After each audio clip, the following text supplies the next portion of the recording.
Buenos días, estudiantes. El día de hoy vamos a ver la lección 3.1, clasificación de cuerpos geométricos, correspondiente a la unidad número 8. Así que comencemos. Problema inicial y solución. En los cuerpos geométricos se entiende como cara tanto las caras laterales como las bases. En las figuras del literal A hasta el literal H se observan algunos cuerpos geométricos. Entonces aquí tenemos 8 cuerpos geométricos. Es decir, cuando hablamos de un cuerpo, estamos hablando de un objeto en el espacio, ¿verdad? Algo que tiene anchura, que tiene también altura y también que tiene profundidad, ¿verdad? ¿Sí? Ahora, la indicación que nos dice aquí abajo es la siguiente. Clasifica los cuerpos geométricos según las similitudes de sus caras. Entonces, en la solución tenemos dos grupos, el grupo 1 y el grupo 2. Dice, se hace la siguiente clasificación de las figuras desde el literal A hasta el literal H. Es decir, en el grupo 1 están desde el literal A hasta el literal E, ¿verdad? ¿Sí?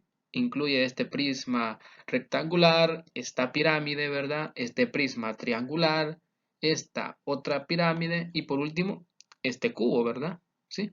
Esos están en el primer grupo. Ahora en el grupo 2 están lo que es el cono del literal F, el cilindro del literal G y la esfera del literal H, ¿verdad? A continuación vamos a ver por qué es que se clasifican en grupos diferentes estos cuerpos geométricos. Conclusión.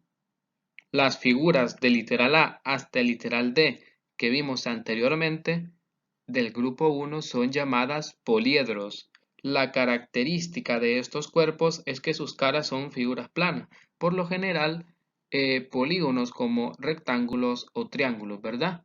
Entonces, anteriormente vimos ahí lo que eran prismas rectangulares, pirámides, prismas triangulares, que están en la categoría de poliedros, ¿verdad? A todo eso le podemos llamar poliedros. Muy bien, continuemos. Dentro de estas, las figuras como el literal A y literal C, cuyas caras laterales son rectángulos, son llamadas prismas. Muy bien.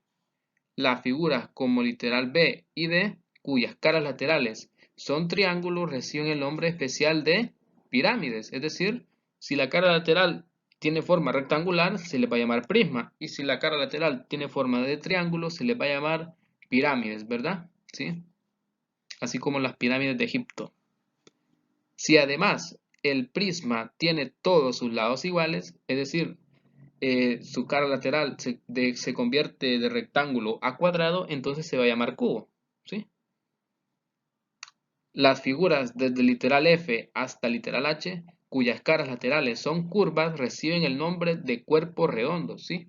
Entonces aquí las caras laterales ya no son polígonos, son curvas. Por eso es que se le llama cuerpos redondos, tales como el cilindro, el cono, la esfera, son cuerpos redondos, ¿verdad? Ahora, en las imágenes de abajo se pueden observar los elementos de algunos cuerpos geométricos. En el literal A es un prisma cuadrangular, ¿sí? Es este de aquí. Tiene su arista, tiene la base, tiene la cara lateral. Entonces a esto le llamamos prisma cuadrangular o prisma rectangular, ¿verdad? Dependiendo del caso. Ahora, literal B es una pirámide de base rectangular, ¿sí? Es una pirámide porque su cara lateral es un triángulo, ¿sí? Aquí vienen a converger todas sus caras en un mismo vértice y su base es un rectángulo. Y literal C es un cilindro, ¿sí? La base es un círculo y la cara lateral es una curva, ¿verdad? ¿Sí? Es un cuerpo redondo el cilindro. Y por último tenemos el literal D, que es un cono, ¿sí? Tenemos aquí la cara lateral es una curva y su base es un círculo y tiene un vértice, ¿verdad?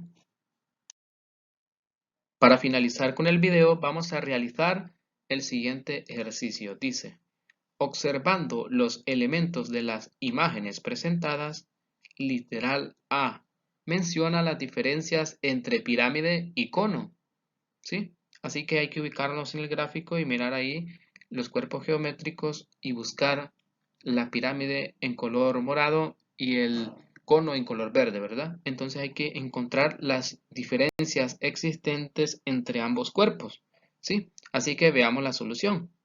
Dice, en una pirámide la base es un polígono. En el cono, la base es siempre un círculo. Entonces, si nos damos cuenta, en la pirámide tenemos como base a un polígono. En este caso es de 4 lados, ¿verdad? Un cuadrilátero. Mientras que en el cono la base siempre va a ser un círculo, ¿sí? Como lo vemos acá. Es decir, en la pirámide nosotros podemos poner un polígono de 5 lados o de 6 lados como base. Podemos poner un pentágono o un hexágono o un dodecágono en lugar de eh, un cuadrilátero, ¿verdad? Y siempre va a ser lícito hacerlo. Ahora vamos con la otra diferencia. En una pirámide la cara lateral es un triángulo, mientras que en el cono es una curva, ¿sí? Si nos damos cuenta, en la pirámide la cara lateral siempre tiene que ser un triángulo, ¿verdad? Como lo vemos acá, mientras que en el cono es una curva, ¿sí? Es un cuerpo redondo. Ahora vamos con el literal B. Dice, menciona las diferencias entre prisma y cilindro. Así que hay que buscar en los cuerpos geométricos el prisma de color amarillo y el cilindro de color celeste. Entonces veamos sus diferencias. Y aquí está la respuesta, literal B. En un prisma la base es un polígono, ¿sí? Tenemos aquí este polígono, en este caso es un cuadrilátero, ¿verdad? Que tiene como base del prisma. En el cilindro la base es siempre un círculo, como vemos en este caso, tenemos a la base un círculo. La otra diferencia es que en un prisma la cara lateral es un rectángulo, ¿sí? Siempre va a ser un rectángulo, como aquí y aquí, ¿verdad? Mientras que en el cilindro es una curva. Entonces aquí tenemos la cara lateral, que es una curva, es decir, es un cuerpo redondo. Y esto ha sido todo por hoy. Gracias por tu atención.